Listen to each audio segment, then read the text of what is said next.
It wasn't a given at all for me to go in the Junior World Championship. And then, Anna called me and I took the whole day off school then. But he didn't lock his helmet. So I went up to him, locked his helmet, thinking I unlocked it, started like trying to open it. So I was like shaking his helmet. So and this is all on camera. It is literally, I've never thought about it, but it is like being at school. And it was my second flying lap and I went out on my own. And Diogo Moreira came sideways past me.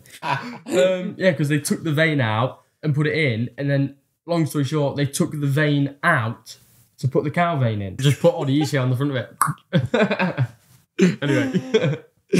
Well, I'm ready. Yeah, I was born ready. You're not going to cut that, are you? I was born ready. You're going to keep this, surely. We're going to keep this in, aren't we? Yeah. We're going to keep this in. It's only 1 minute, that's fine. Yeah, that's all right. It's fine. Ladies and gentlemen, welcome to Off Track, the motorcycle racing podcast. I'm your host, as always, Dave Neal. What an absolute joy. A co-host this week, Matt Dunn. Hey, welcome hi. on, mate. How are you? I'm really, really happy to be back with you, and also in this gigantic house. Isn't it beautiful? I want Red Bull Rookies salaries. Red Bull Rookies salaries are huge.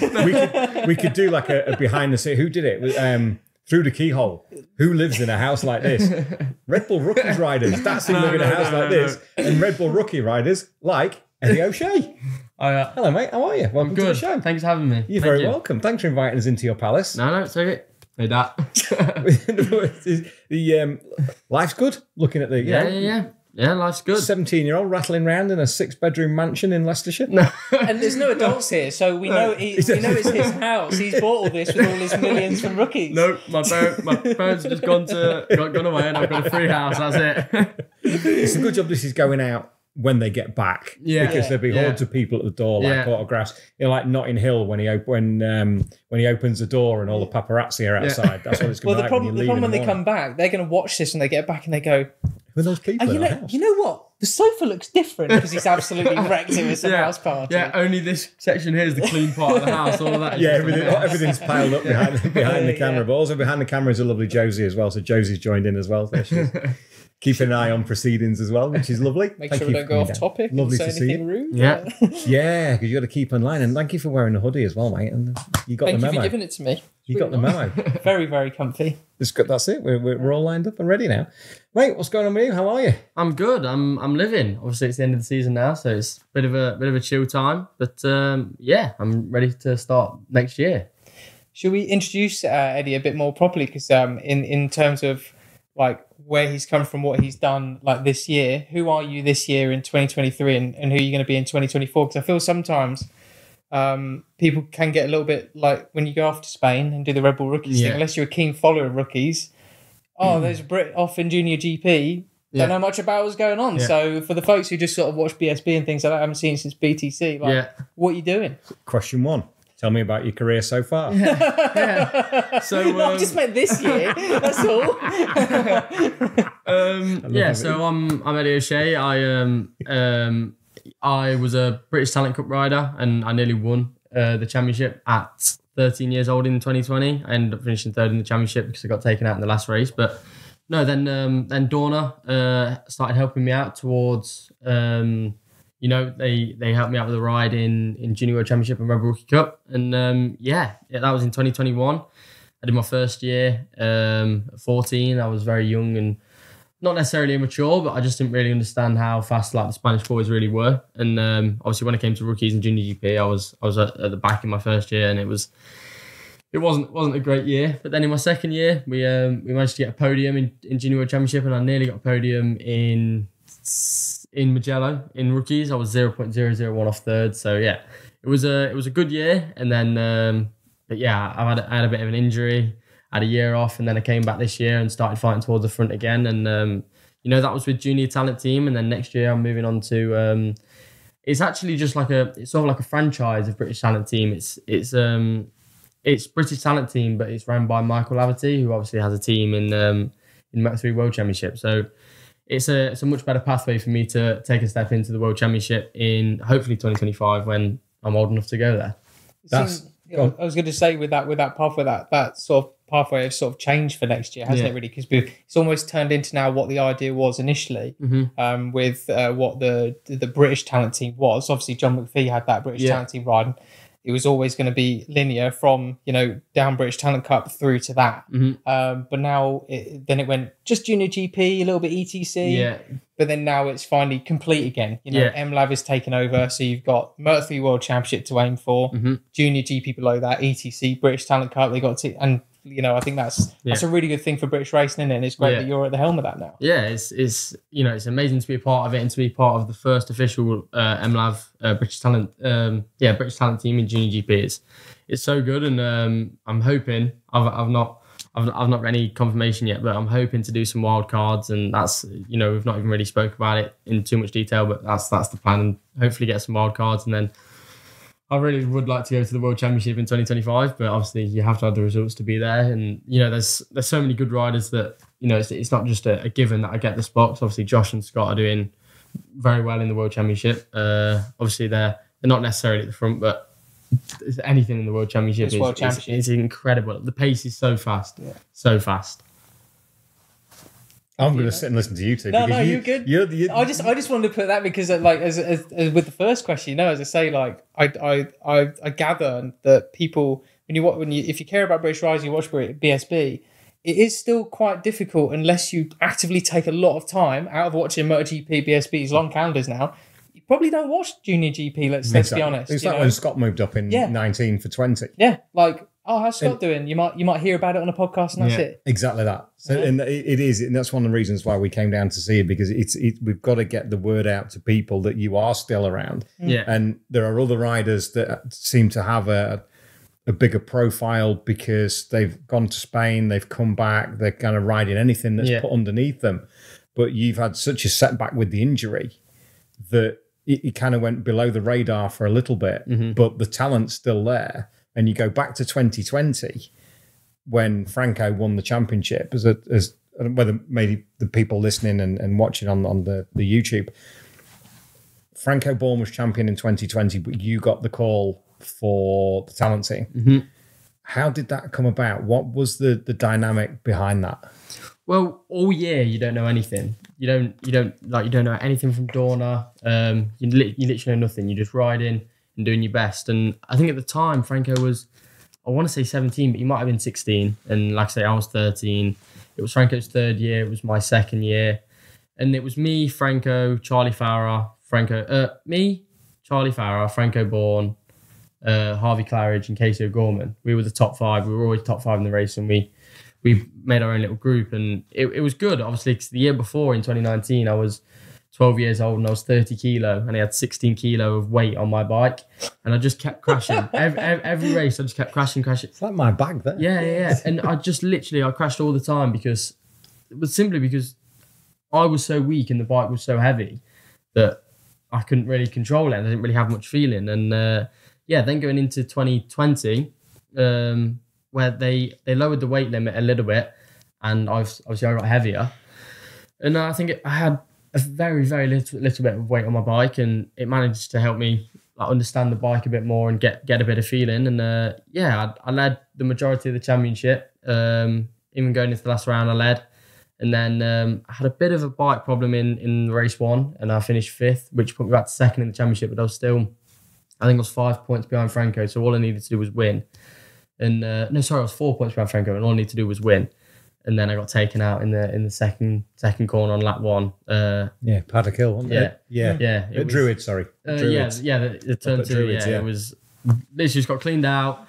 I was very angry. There's a video of me somewhere jumping up and down, and I was very angry. But but yeah. So going into that season, I wasn't expected to win or even expected to be at the front or fighting for any sort of good position. And I went there and I was second in the Jerez test, in the official test. Then we had another official test at Silverstone, and then did that P1, and then that sort of gave me the confidence to fight for the whole season. And I did it, and I only had one crash the whole season. And it was a good season for me, to be fair. And then I was in school one day, and I was in year 8, I think. So we weren't obviously not allowed to go on your phones in school, so. I just remember the reception lady come walking into my class. I was in French, And obviously no one likes French. And the reception lady came, Generally, or the lesson? the lesson. The reception lady came walking in and they were like, Eddie O'Shea, your dad's here. I was like, okay. At that point, you're like, what the fuck? Yeah, What have I done? Yeah, I thought I was in big trouble. I don't know what I did, but I thought I was in big trouble. And they said, well, he's outside. And I was like, oh, right, so you want me to come? And I was like, yeah. So then we walked outside and Dad was just waiting there and he said, check your phone. I looked at my phone and it was like +34, like the phone number, and it was a Spanish phone number. Spanish. And I was like, oh, yeah, I've got a phone call. And he said, ring it back. And I called it and it was Anna Espeleta. And she was like, hi, we'd like to offer you a place in the Junior World Championship in 2021. And it was crazy. And it was a similar story with rookies, but I was just at home and I got a phone call from a member of... Who phoned you from rookies then? Or was it... No, it was Anna Espeleta. Okay. No, sorry, not Anna. It was Alex Baldolini. Oh, okay. Yeah. He's the rider coach for British Talent Cup. And he called me and he said that it's about to be announced that you're in rookies next year. And that was the first part of happy. But it's not a given that I was going to get Junior World Championships. Obviously, there was Scott Ogden and Max Cook in it. And they were very strong. So it wasn't a given at all for me to go in the Junior World Championship. And then, Anna called me and I took the whole day off school then.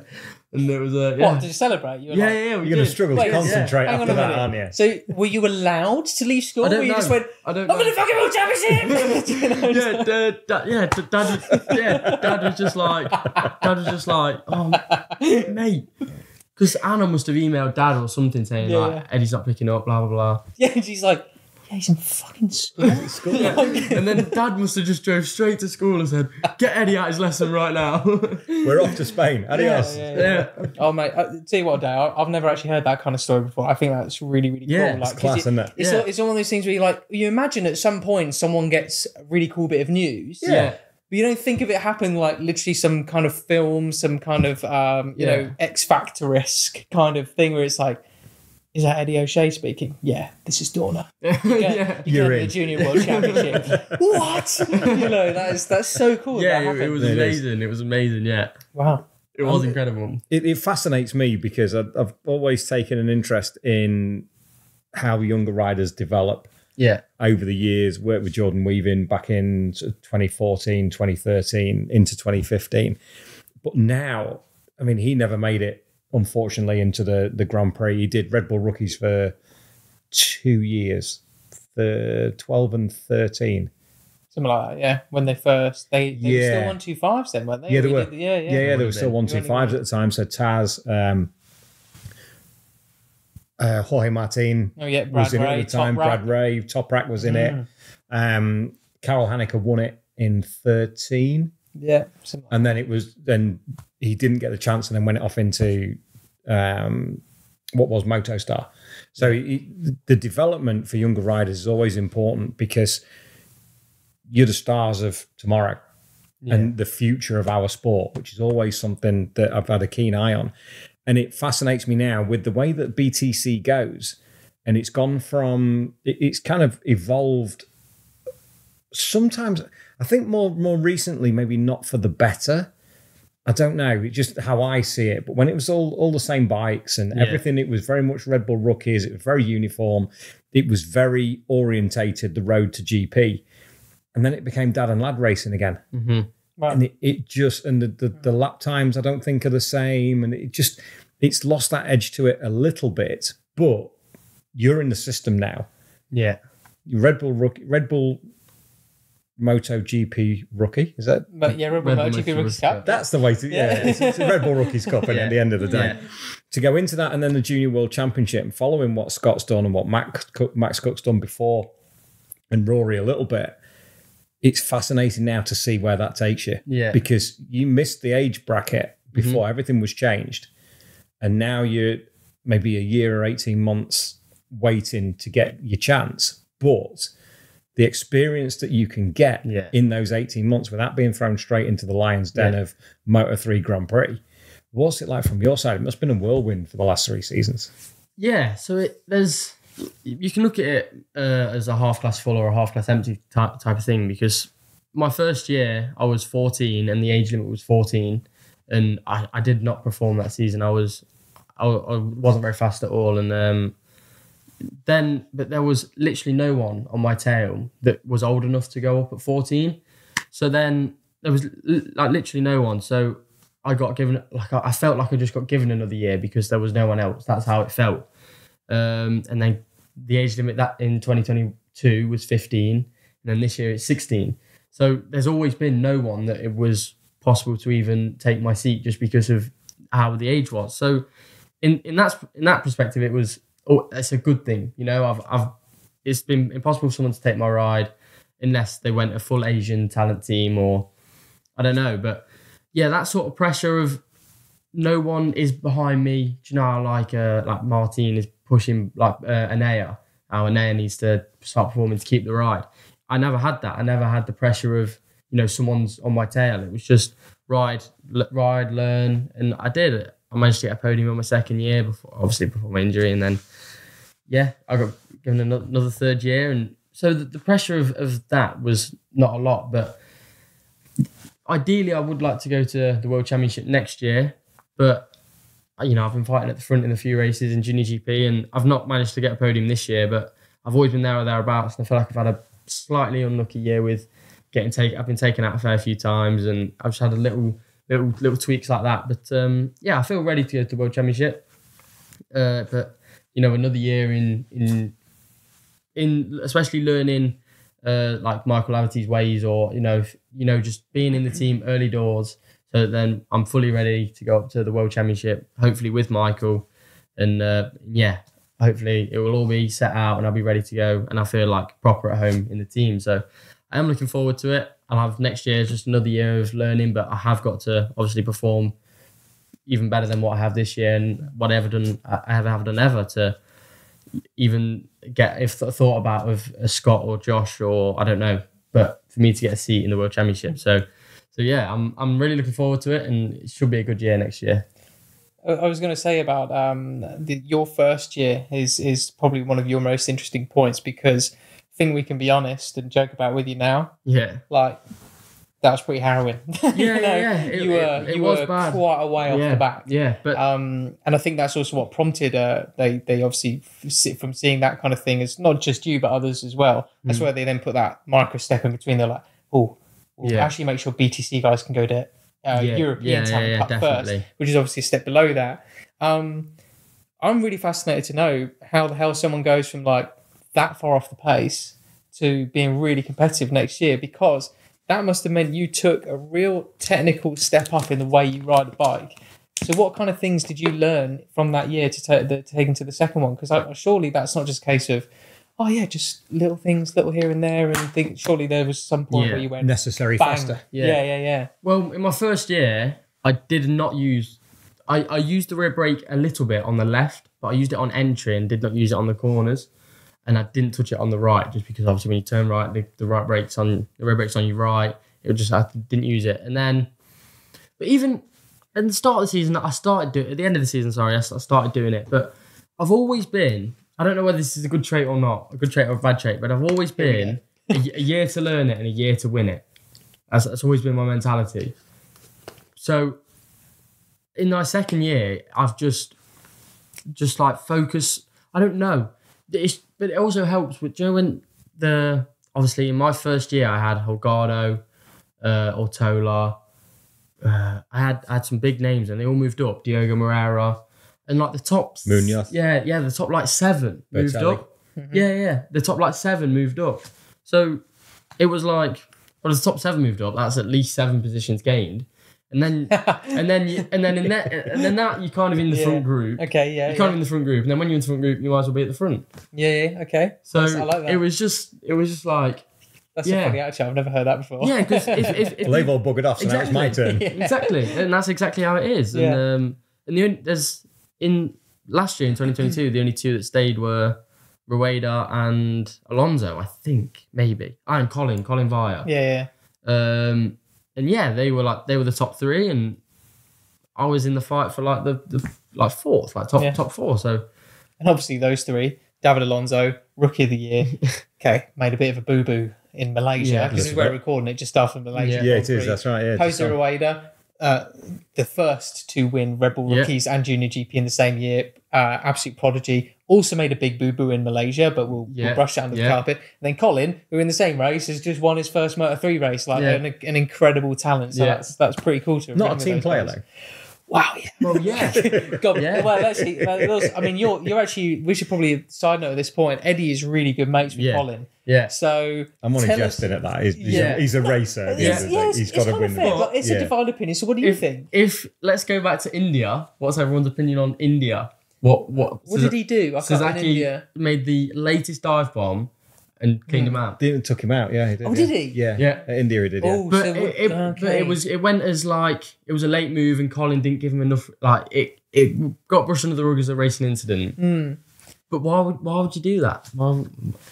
Yeah. So I was very happy when I see. He is super talented. So here's incredible scenario. So this is obviously like I love this. Like literally a couple of days later, I get to chat to an actual racer in a Moto3 kind of category. So young racer in your first year, you're really fast. Say this is a scenario in a couple of years' time. You've moved up to Moto3. Your teammate is fighting for the championship. Your team probably hasn't said to you like, "Hey, you need to be a bit of a wingman," because I think your team would probably assume, like, he's young in his first year. He's not going to do anything to rock the boat. He wants to make a good impression. He wants to ride for us again next year. Otherwise, he's out of his fucking ass. Yeah. What are you doing? I would do exactly what Colin did. That's the racer mentality, Dave, exactly, isn't it? It's exactly it. You can't imagine being on the podium and having the interview saying, "Yeah, I could have won, but I let Sasaki win." I played the team game. You're not there to do that. You don't do that. Obviously, Colin. Unless it was a direct request from the team. Unless that's different. Colin. If it was Valencia, Colin helped Sasaki. Yeah. And then fair enough, because but there's still 2 races to go. Sasaki finished second.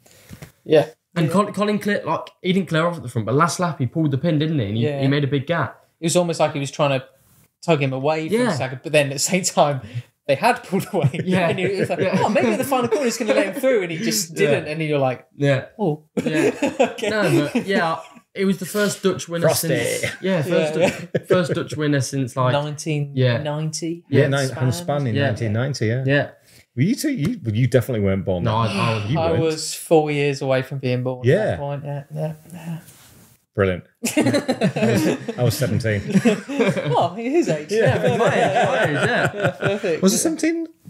19? Yeah, I was in 1990. I was, Maths has never been my strong point. So that's a really... So we've had some great insights in this episode already. I mean, it literally is kind of X Factor the way you get told you're going to World Championship. Absolutely. It is. And all racers are selfish pricks. So but only on the racetrack. On the racetrack. No, some are selfish off it, but you're doing all right so far. You're doing fine. The other thing, so I wanted to touch on just again, like when we talked about your step up, it just seemed like the main thing that you touched upon there with your technical advancement in your riding was that use of back brake at all points of the circuit. Because I don't know much about riding. I never raced or anything like that, but I am trying to learn secondhand a little bit more as I go along. Going to help me be a better commentator and everything like that. So I do pick up, I come listen to the rider coaches and rookies, and I hear them all the time talking about back brake. Yeah. So for the guys and gals who don't know, why is the back brake the key to riding at Grand Prix level? It is like the most important step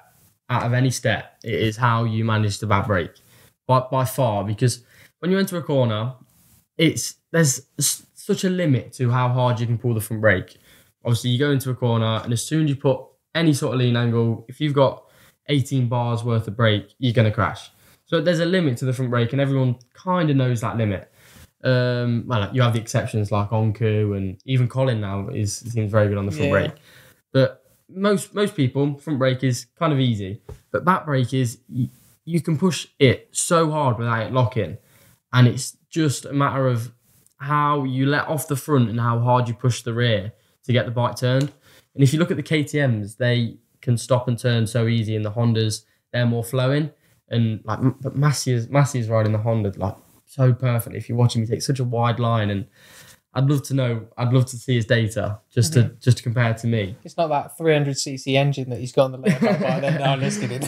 Yeah, but you can even see how he's riding it. He's riding, his lines are so good, and I like to watch how Matthew does it, just to try and learn some things. But yeah, it's all in the rear brake, how hard you push it and when you use it as well. Because I only realised late into my first year that everyone's using it on the apex. Like, as soon as you're about to turn and go, that's what the hardest you push the rear brake. What are you doing at that point? Is it a tap or is it a sort of a little bit of pressure? So it's like entering the corner, you pull the front as hard as you can. Well, not as hard as you can, but you pull the front, you push the rear, and then you get it stopped, you go down the gears, and then as soon as you're about to release the front, you just push down with the rear, it settles the bike, and you open it up. And Right. even if you look at the data, the rear brake goes like this, like it's high, and then it starts to fall, and your like rear brake and throttle cross. Right. So like very rarely would you release the rear brake and then go on the throttle. It's always like Simultaneous. The clutch. It's like the clutch in a car. Okay. Like clutch and accelerator. So yeah, I've very heard this. important. Taron Yeah. is very special with that. Yeah. On the superbike, how he brakes and with his brake and throttle control at the same time. Yeah. He rides different to a lot of the other experienced superbike riders, and that comes through from his time in 125s and Moto3 on the Redline KTM. That he's very, very similar. He's almost accelerating under braking just to settle almost. Yeah. Because years ago, I was out at Barcelona and we sat talking to Mark Woodidge, and we were discussing, similar to what you just said there, learning about the nuances of racing a motorcycle when you're looking at data and things like that. And there should be no gap between letting go of that and doing that. And in the same way, no gap between doing that and that. The less gap you have, well, the more of a peak, the better. Is that right? Yeah, definitely. So trying to get that balance and putting it across what I've done on a bike was very, very limited. I've had one day with telemetry on a bike, and coasting into a corner is dead easy. I love that. Because from me shutting off to going on the brake, it was like a dining table. It was huge. It's private. Ready. I'm nearly there now. But to be a motorcycle racer and to try and understand that at such a tender age, because I can't imagine doing that at 14 or 15. I know. Incredible, isn't it? It baffles me, and I have so much respect for the younger rider and the more experienced ones as well. But now where things are moving into far more of a pressure cooker, everybody is more aware that there are social media now. The Red Bull Rookies Cup is on. It's televised, all sorts of things going on, and the exposure that you get within the community of Dorna. And to be media savvy that you are, as well as learning how to ride the bike, there's so much to learn coming from the British Talent Cup, Knockhill and Brands and places like that. Was it overwhelming then? Oh, unreal. I went from, like you say, the British Talent Cup. I got quite lucky at the fact that I got selected to race in the first British Talent Cup, which was more like the rookies and every bike was the same, blah, blah, blah. And then my 2020 season, it was obviously lad and dad. It was literally me, my dad, my cousin, and a few family friends helping, paying we had some family friend paying the tyre bill. We had my dad on the mechanics. And we got K-Tech suspension and we put it in the bike and we left it for the whole season. Because we didn't know. We didn't know how to change. My dad's not a... Not suspension tech. No, he knows how to click the preload, but it was like, we literally put it in. I was second in the Jerez test, so we left it. And then I went to the Junior World Championship with Junior Talent Team, which is such a prestige team in the Junior World Championship. It's, I walked in, it was all fancy white, I don't know what it's called, like the walls that they put up in garages. The boards. Garage walls, Yeah. And obviously 4 bikes all lined up, and it was just unreal. And then someone came and tweaked the suspension. You went, why are you doing that? And what have you done? And it's softer. And I walked in after my first session and I sat down, and then I had my crew chief and my technician straight around me asking me what the bike was like. And I was like, it feels faster than my last bike. And I was like, I don't know what to tell them. It was, and that's what you have to learn. You have to learn what is actually going on with the bike and explain it to them. And people you don't really think about having to learn the problems with the bike and tell them what you think they need to do with the bike to make it better. But my team, my crew chief and my technician, they were so good. And did they in effect, like, when you at that moment were like, I don't know, did they then go, okay, here's how you need to learn it? They sort of took you through it, almost taught you, right? Yeah, and they, instead of asking me, like, instead of telling them what I wanted to do with the bike, like I'd have to tell Dad, like, you know, it's too soft, like we need to do this or blah, blah. I literally just came in and I said, the bike's doing this when I do this. And they translated that into Spanish mechanics, and then they speak to my mechanics, and then my bike could be better. And it was incredible. And that was like the biggest thing for me. It was like, Jesus, like these guys are so professional and I'm not. But then you went and set about obviously becoming professional, right? Yeah. Kind of. I tried to learn the professional side of it, yeah. And how did you go about that? Well, not great, but we're here. Maybe not the first year, but we're here. We made it. But was the difference between the pace of BTC at national level, to then go to the pace of Junior World Championship? How much of an eye opener was that? It was bonkers, Dave. I remember before I did my first Junior Worlds test, I had a Rebel Rookie test.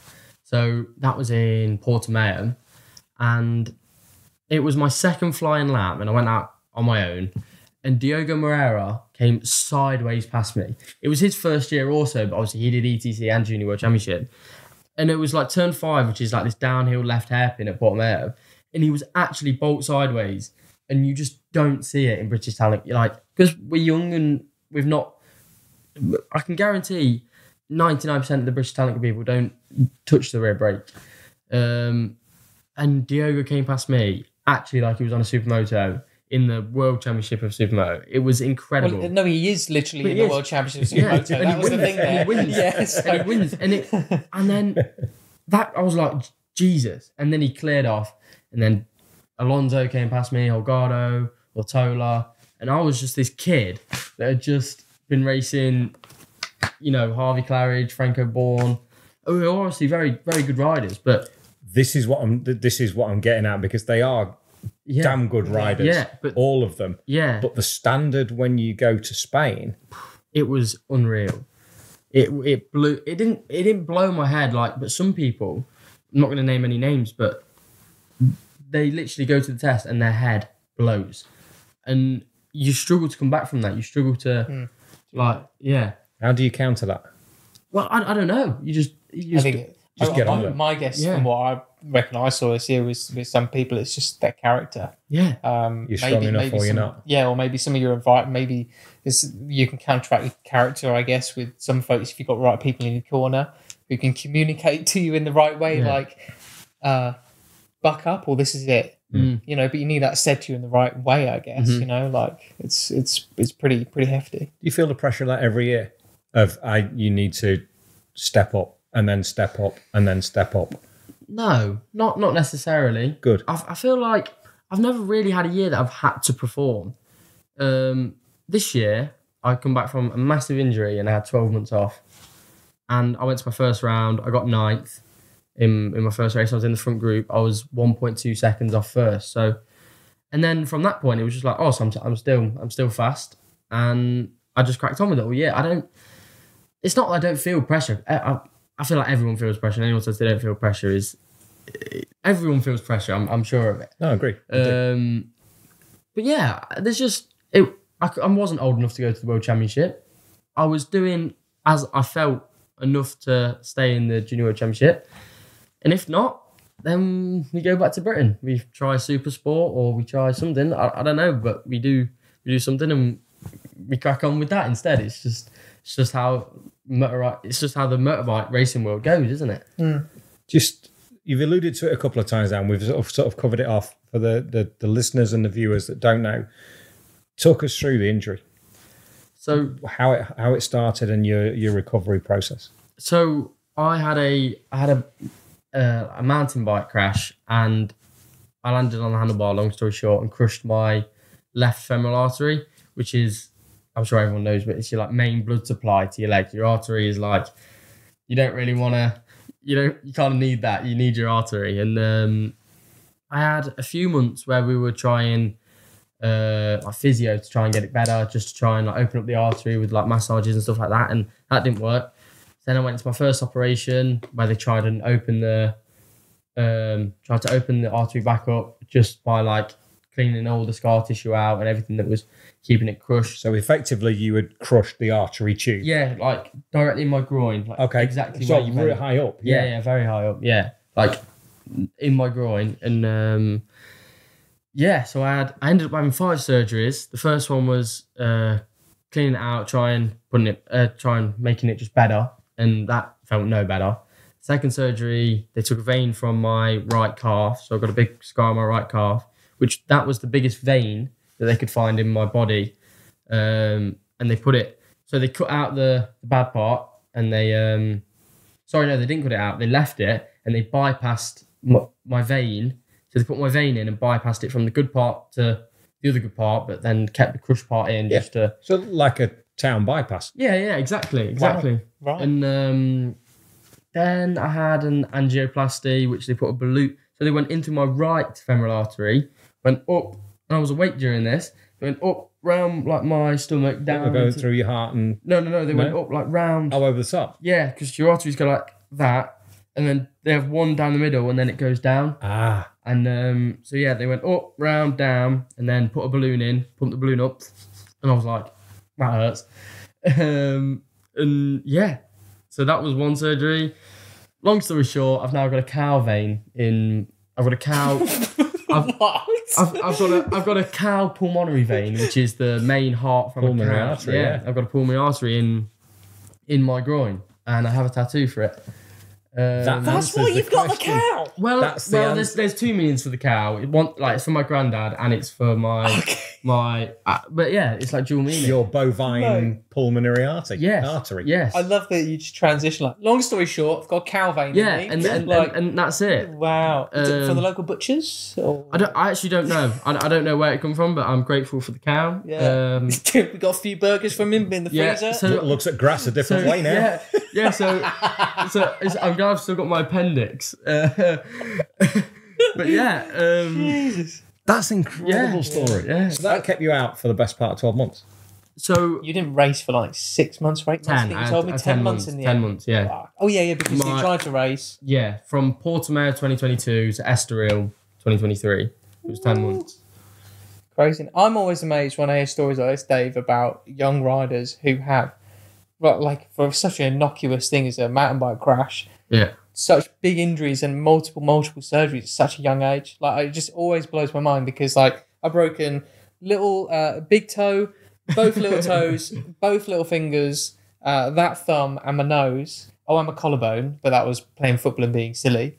But no surgeries, no nothing. I mean, I did break a few bones in quick succession that they asked my mum, like, was she abusing me? And she was like, no, he's just an idiot. But you guys, like, and how many stories are like kind of like this? Yeah. You have so many bloody injuries so young, and how you deal with that pain, overcome it, the drive. Like, I'm endlessly fascinated by it. Yeah, I also shattered my growth plate in my wrist because I couldn't change gear because of my leg. I went to Austria. Austria, that crash. Yeah. So I had another surgery there, and I've got to get this out this winter. Jeez. Growth plate.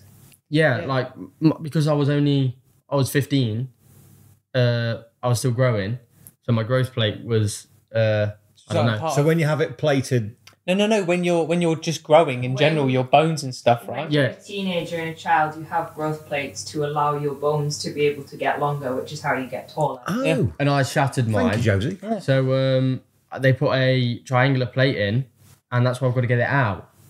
Because That's why he's got a tiny right hand. yeah. So All right, Jeremy Beadle. genuinely, so It's a T-Rex. I've got to get it out because apparently it will start to hurt, and because Right. I'm growing, Yeah. but obviously the plate doesn't grow, so I've got to get it out. Yeah. Apparently, Change a growth plate for an ungrowth plate. Incredible, eh? yeah. I don't know. I think my growth plate's better. I don't know. It was also dislocated pretty bad. It was like up here, so I don't really know what they did, but it was And when this was last... When was that?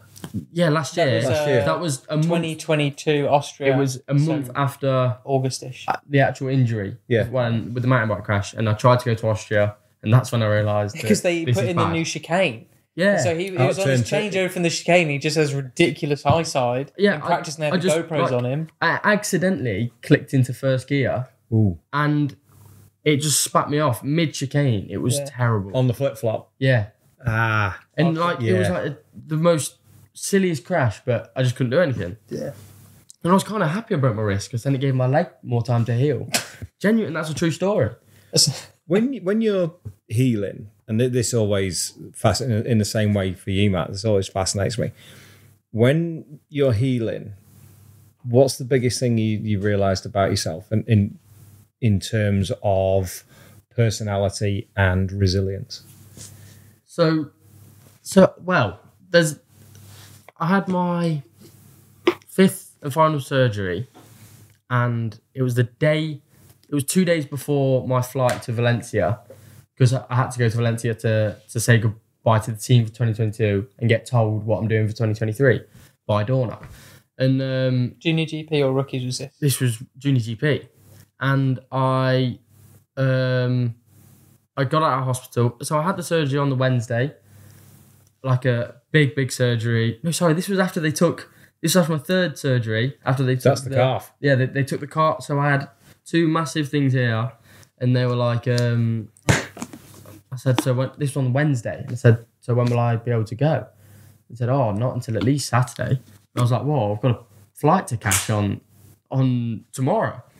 And they were like, oh no, you won't be able to catch, you won't be able to walk. And then I said, I can walk. And then they gave me what's it called? The frame. The Zimmer frame. Zimmer frame. Give me a Zimmer frame. And they're like, go on then, walk. And I've walked on the Zimmer frame, like, very bad. And then they were like, can you walk on crutches? I was like, yeah, I can walk on crutches. Then they got me some crutches and I walked on crutches. This was like straight after surgery. And they were like, I can't believe you're walking. I said, so can I leave tonight? They were like, and then they went around asking my surgeon, can he leave? And he was like, no, he won't be able to leave until at least Saturday. And then so I got up, I learned to walk the next day in the airport, and we got on the flight and we went to Spain, and they were like, oh, we didn't expect you to be here. They were like, yeah, but I had to come and say bye. Sheer bloody-minded determination. Yeah, it's another race thing. Like, it was I can walk, I could do that. Yeah, but I don't know. It's just, I tried to get back as fast as I could, and everyone was like, oh, but how can you have an injury that big and not, you still not be phased to race a motorbike at 100 plus mile an hour? My number one answer is I didn't do the injury on a motorbike. Yeah, I think that's a big factor in it. You know? Yeah, I didn't. Well, you're not. I'm loath to use the word scared. Yeah, because racers can be in certain, but you're not reticent. Yeah. To then go, actually, well, that was the corner I did it on, so I'm just going to be a little bit. Yeah.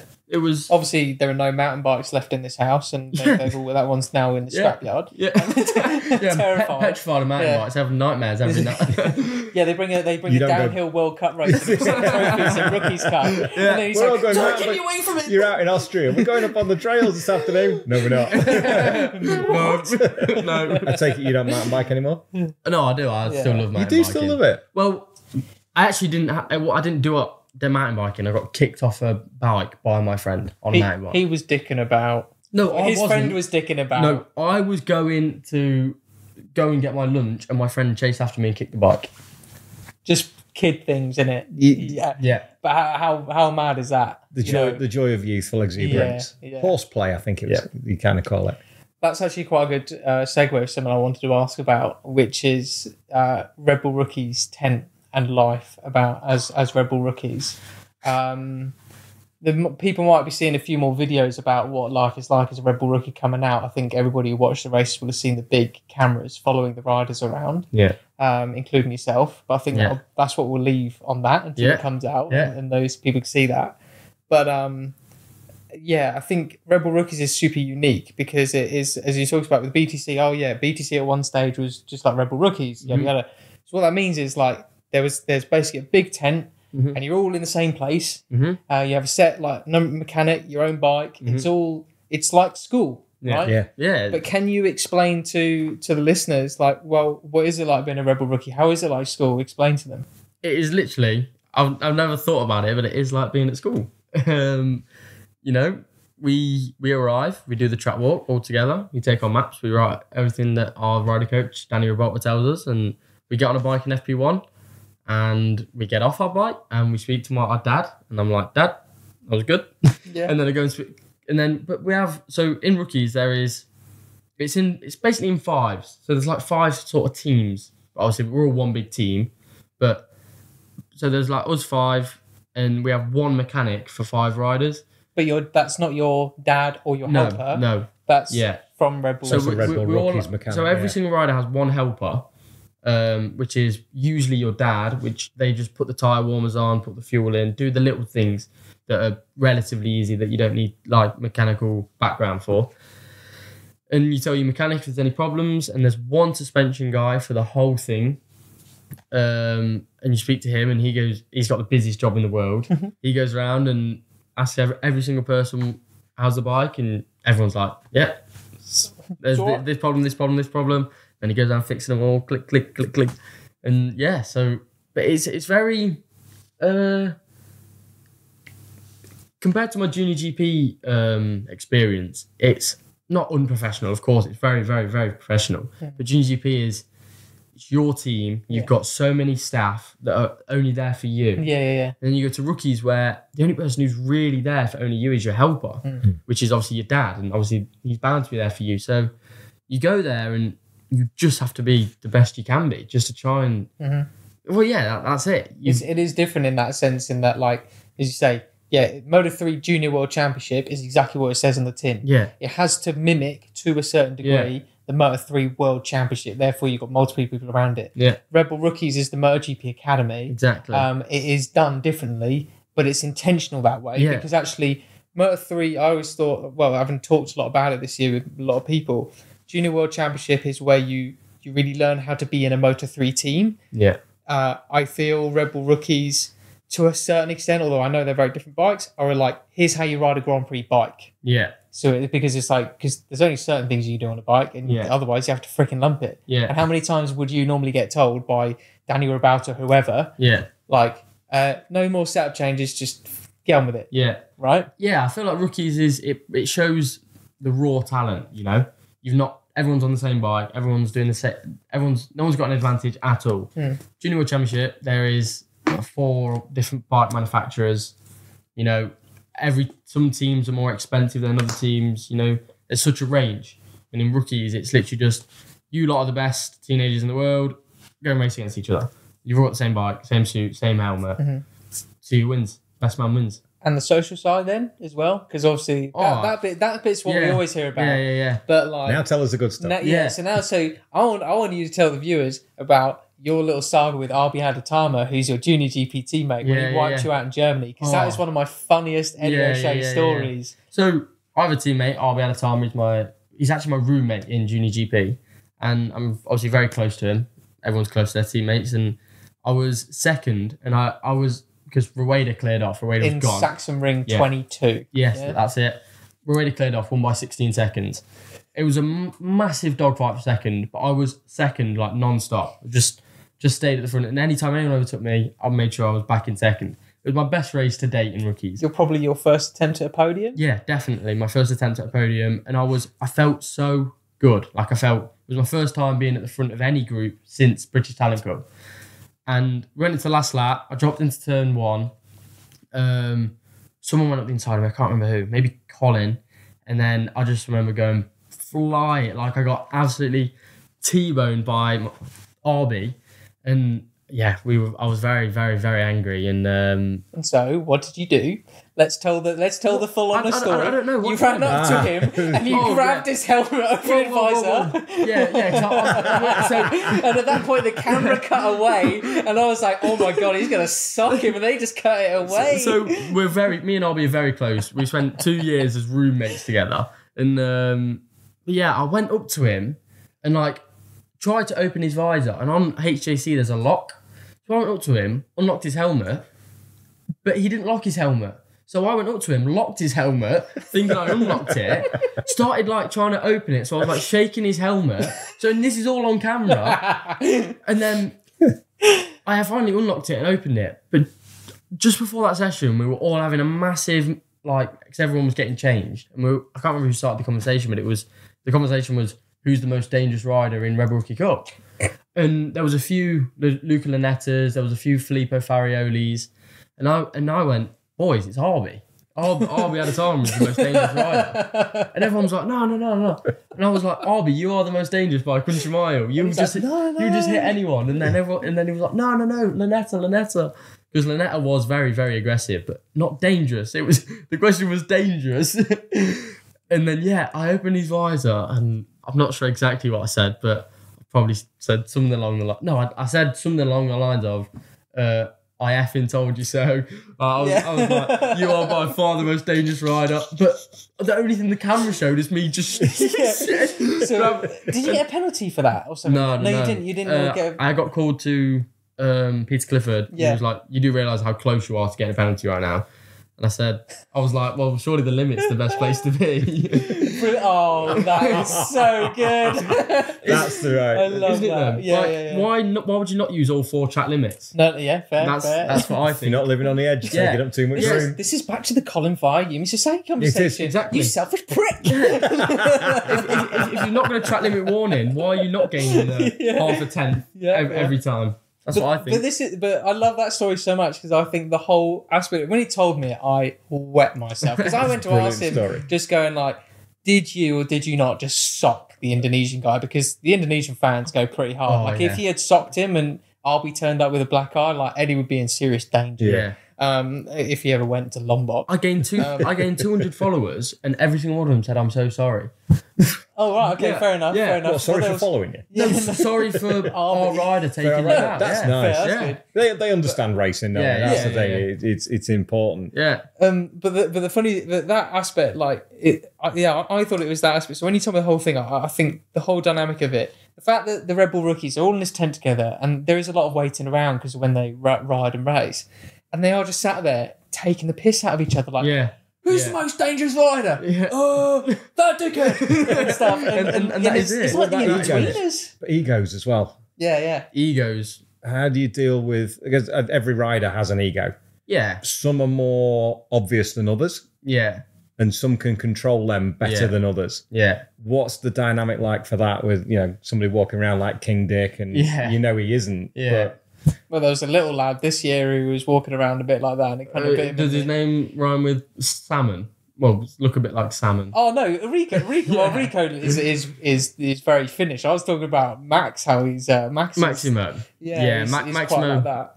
Who's this? Maximo Max Chies. He came second in the championship. Generational talent, quite Yeah. clearly. Yeah. Managed by Mark Marquez himself. Yeah. Ah. And Okay. Alex and their group. But this year, I remember I'm speaking to you guys a couple of times. He did get a little bit big for his boots. He did. I hear, right? Yeah. He went into it. He got second in his first year, and this was his second year. He went into it thinking he would win. Obviously, he wouldn't if he came second in your first year and then first place left. You think you win. But, O'Shea logic.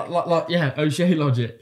And and he didn't. Picaras won. But I knew Picaras was going to win. Like, everyone asked me at the start of the season who was going to win. I was like, Angel. And I was like, no, Maximo.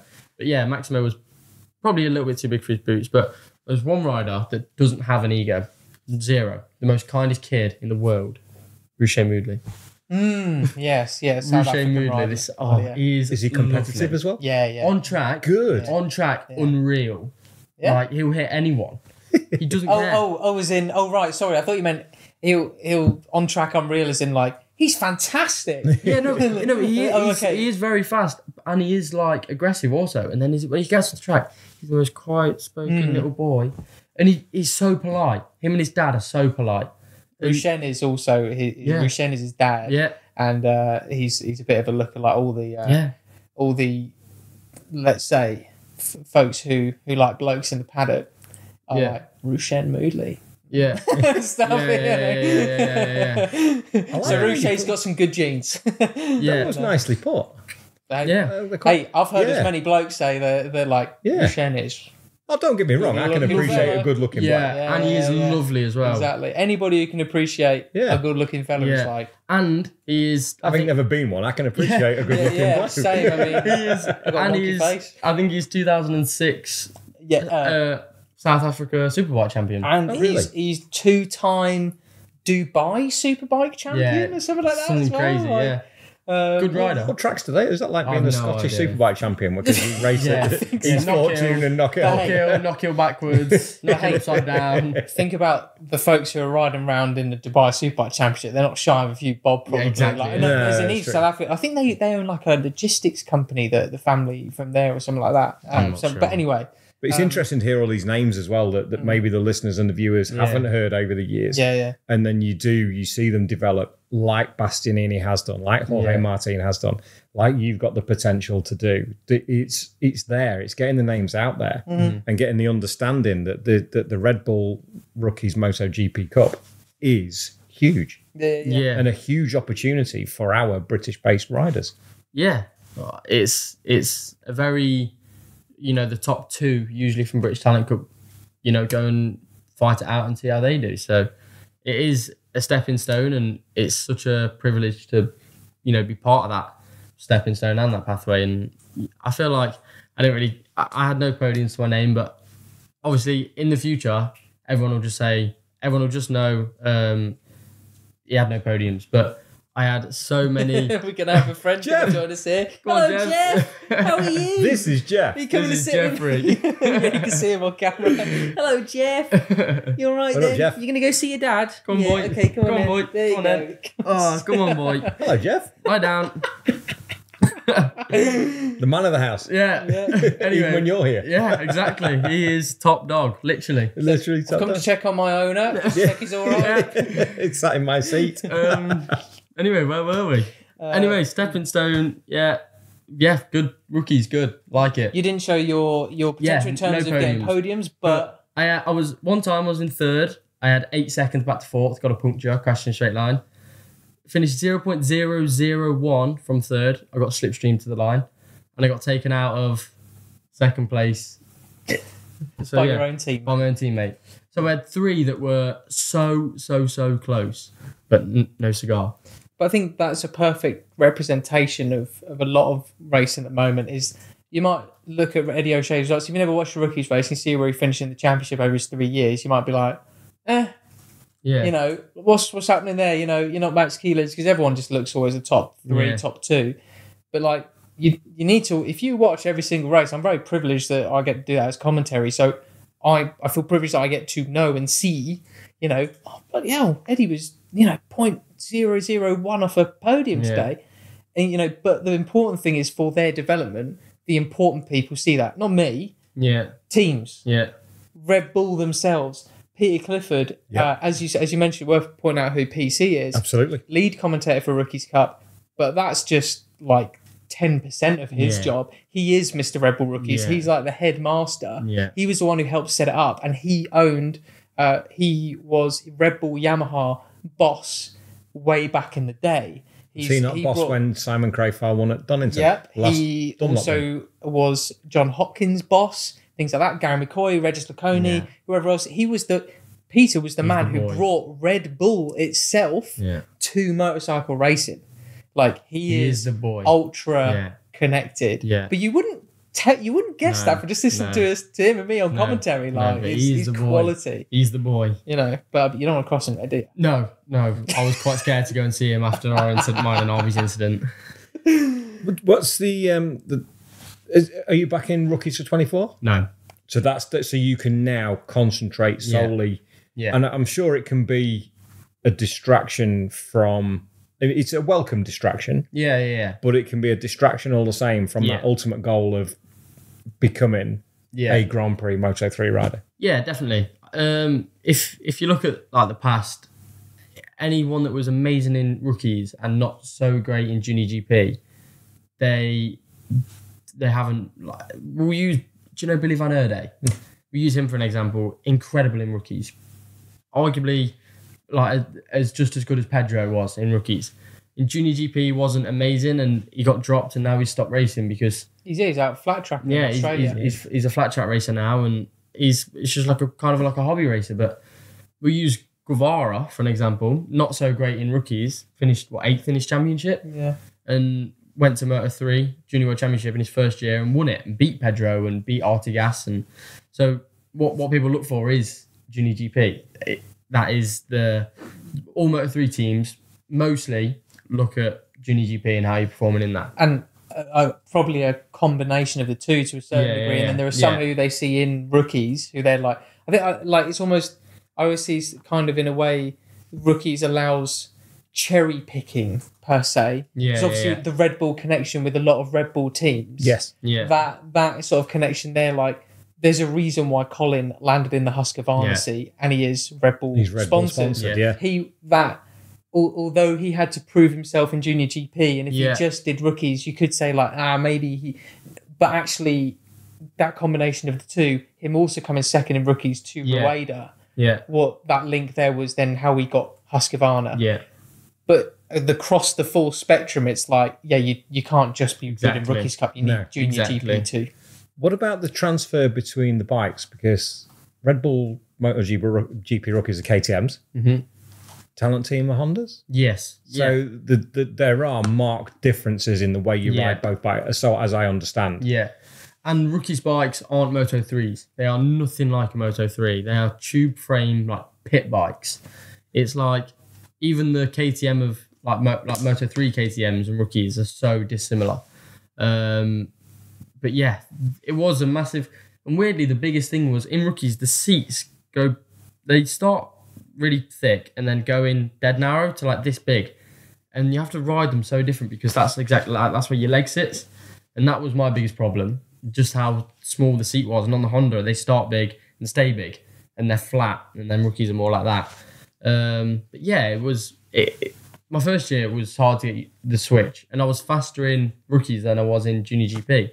And then second year, I much preferred the Moto3 to the rookies bike than this year. Also, I prefer the Honda to the rookies bike. So yeah, it was hard to switch, but once you get used to it, obviously 3 years, you just know that's that bike. And yeah, it wasn't really just like when you go driving in a different country, it's not too much different, is it? No, yeah. I mean, a couple of times I've turned down the windows or put the window up when I've been trying to change gear. You know, there's so much rental cars and stuff here. I did that the other week. One more. Windscreen wipers on steady. Oh, yeah, that's another thing. The windscreen wipers and indicators, I'm like, I'm going left-hand corner. I'm like, oh. Yeah, I didn't think about that. One question I had on that, like one more technical one I'm really fascinated to know, which I'll probably just ask you about anyways, even off podcast, is next year, like if you do the full rookies campaign and Junior GP campaign, you're doing 15 races over the year. Mm-hmm. So next year, okay, you might get a few wild cards or a couple, but you'll probably got 10 round race season, right? Yes. Or have you not? What else would you do? Without wild cards, which is very likely that I won't get wild cards, I've only got 7 rounds. So yeah, only 7. Yeah, I thought it was 7. 8 in Junior GP now. No, 7. No, 7. 7 or 8. Yeah. But there's one race that is to be confirmed. That's why. It's at least 7 or 8. Yeah. But that's still half. What that season would have been. Yeah. So just train, go out to Spain, ride some 600. But that doesn't matter with how much you need to invest time in being on Grand Prix bikes and stuff like that. Jeff's having a great time. Well, I don't think so. I've spent 3 years riding a Moto3. I can't be not good next year. I've got 3 years of experience. Well, we call it 3, but I had a year off. So yeah. You know, it's hard to say how long I've actually done in the Junior World Championship. But yeah, so I've done 3 years, got 3 years of experience. If I go into next year and I'm slow, I can't blame it on I've not got my 7 rounds of rookies. I've had my experience in rookies. I've had 3 years already. It's time this year to train. When I'm not racing in the Junior World Championship, train, go to Junior World Championship, win a few races, win the championship, go to Valencia, do a wild card. Yeah. Go to a clear off of the distance, do a Jan on due, get picked up. Yeah, get picked up. Yeah, millions. Yeah. Buy my own 6-bed house. Yeah. And then do a Jack Miller. So go to Moto3, then say I don't want to go Moto2, go MotoGP, win that. Fucking easy, mate. Yeah, and all that happened in about the space of 20 months. So that's it. That's all. It's a good watch, isn't it? Yeah. One of those special watches. I like that. So realistically speaking, for 2024, what can we expect to see from Eddie O'Shea and the new team? I'd I'd like to be the champion.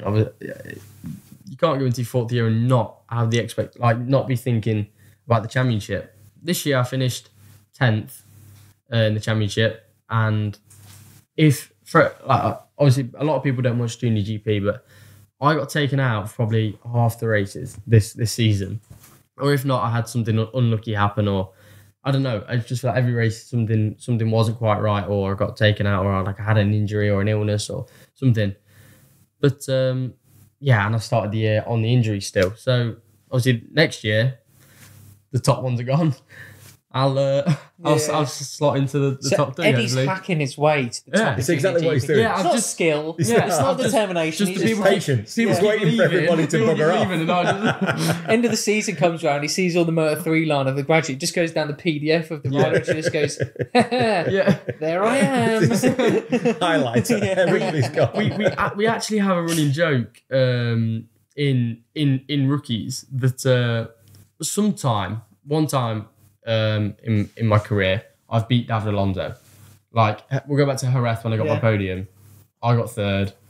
I beat him. So I beat David Alonso. And obviously he's now 4-time GP race winner. So when he won at Silverstone, I went, so if we think about the fact that I've already beat him, I've just won a home Grand Prix. From the back of the grid. From the back of the grid.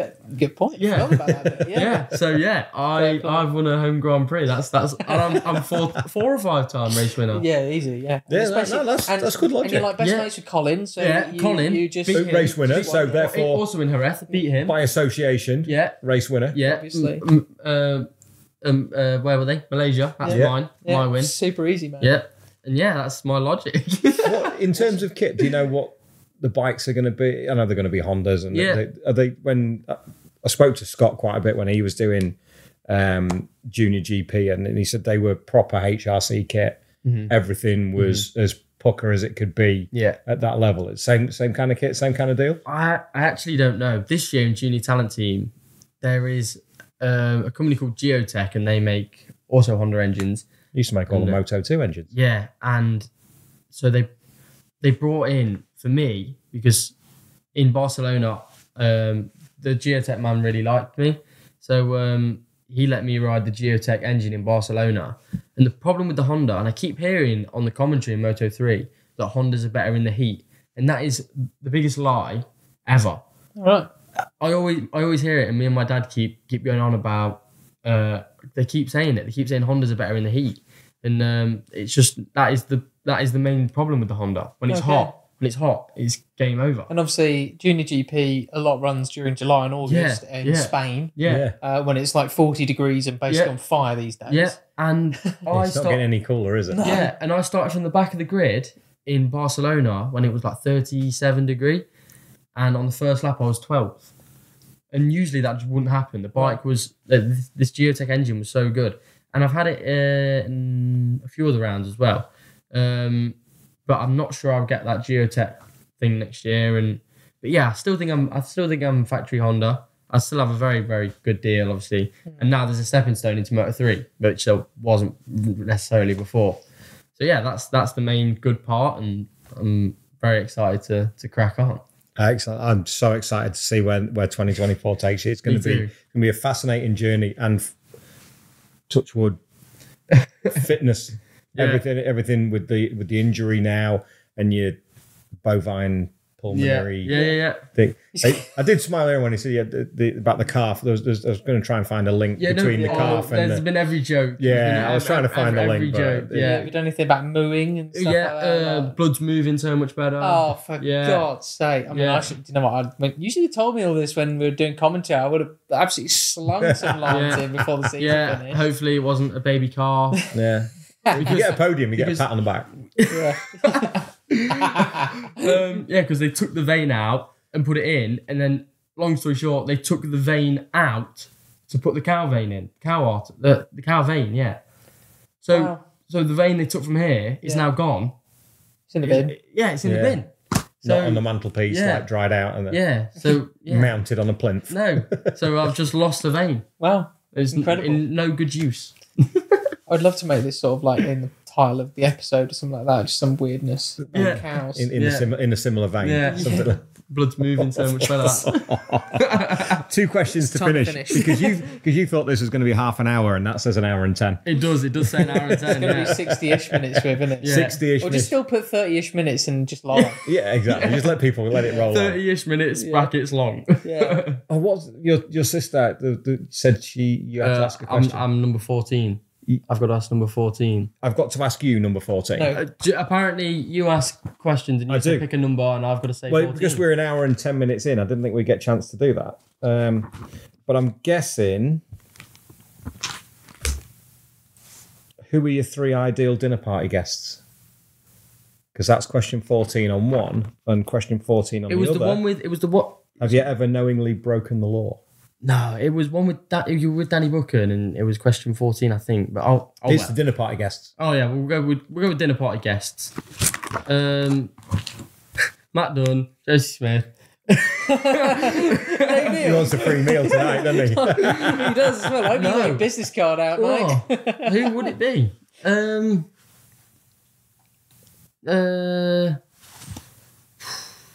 Mark Marquez is my hero. Yeah. Jeff. Jeff. You can have Jeff. some food, Jeff. Mark Marquez.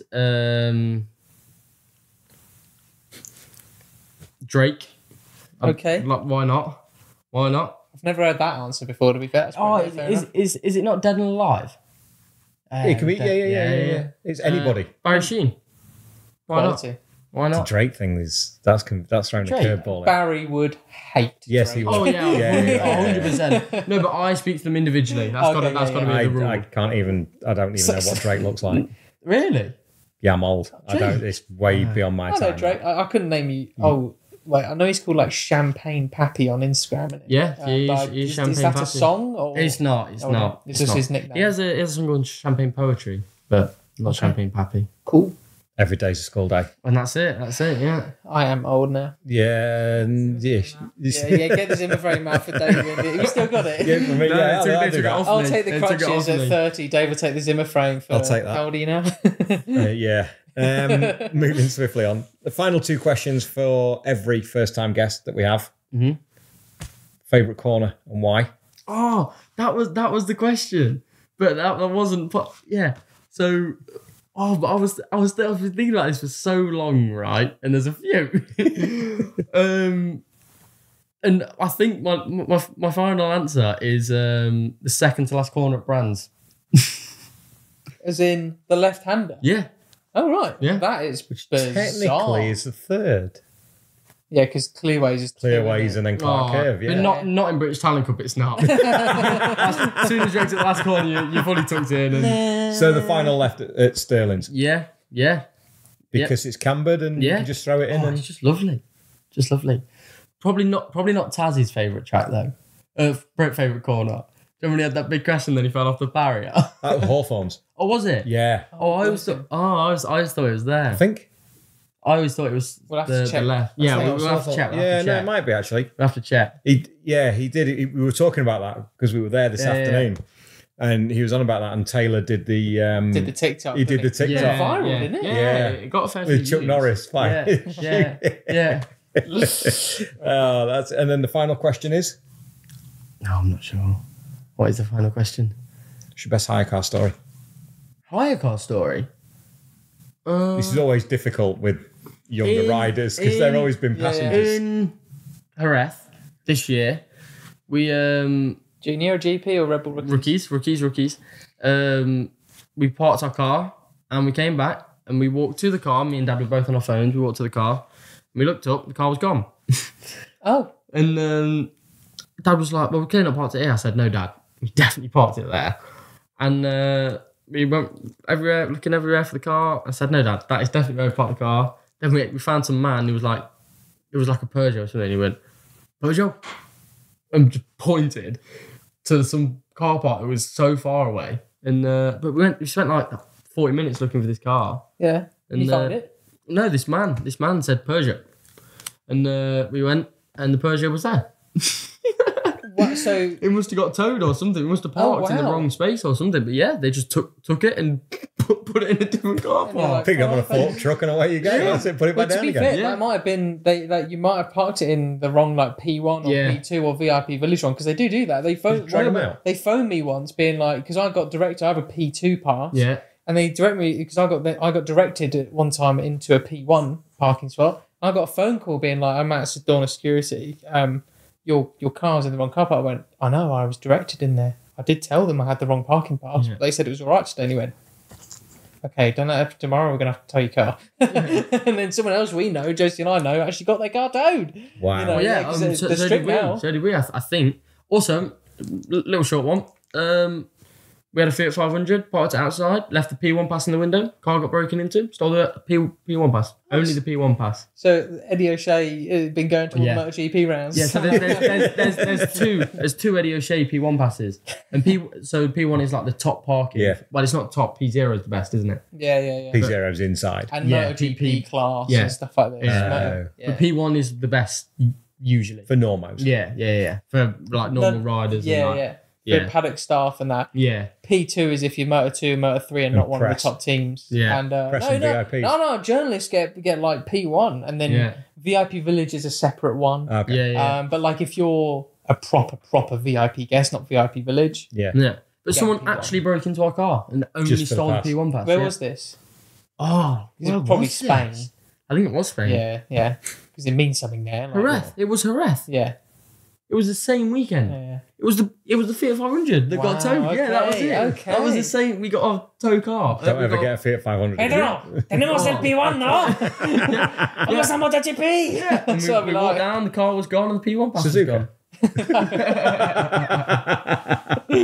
On that note, ladies and gentlemen, this has been fantastic. Eddie, thank you so much, mate. Thank you, Dave. Thank you for I'm a inviting us bit down. busy, so... Is he busy? Matthew, great to have you back on, Thanks, mate. Dave. Good to see you. Great to have you. Josie, thank you for your patience while you've been sat there politely at the back working waiting. away. Yeah. But that's been fantastic. I hope that's given you an idea of Junior World Championship, of Red Bull rookies, and a name for the now and for the future. It's Eddie O'Shea. Thank you. And Jeff. And Jeff.